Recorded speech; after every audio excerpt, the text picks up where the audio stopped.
สวัสดีครับแม่ค้า สวัสดีค่ะเอ้าจะเปิดเห็นบอกว่าจะเปิดร้านก๋วยเตี๋ยวเหรอเอาแล้วเด็กว่าได้เปิดว่าสิเปิดขายสงกรานต์วันที่13เออขายไปที่ละเล็กละน้อยเพราะไปหาหมอก็สิหยุดกลับมาหาหมอก็สิขายคือเก่าขายก๋วยเตี๋ยวอีหยังก๋วยเตี๋ยวเนื้อเตี๋ยวเนื้อบ่แมนอยู่ไสนี่อยู่ไสพี่กัดตรงไหนพี่กัดที่จัดอยุวัน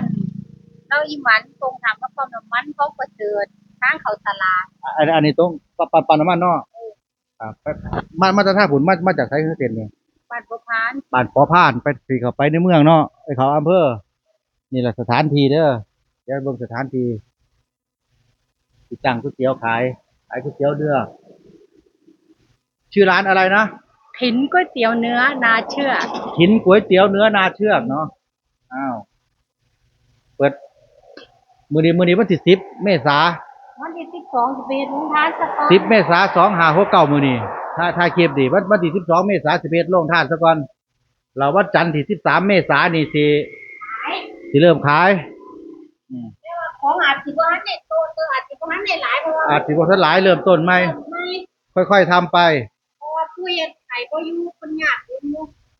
ก็สิค่อยๆเฮ็ดไปเนาะก็สิตั้งร้านแถวนี้ล่ะ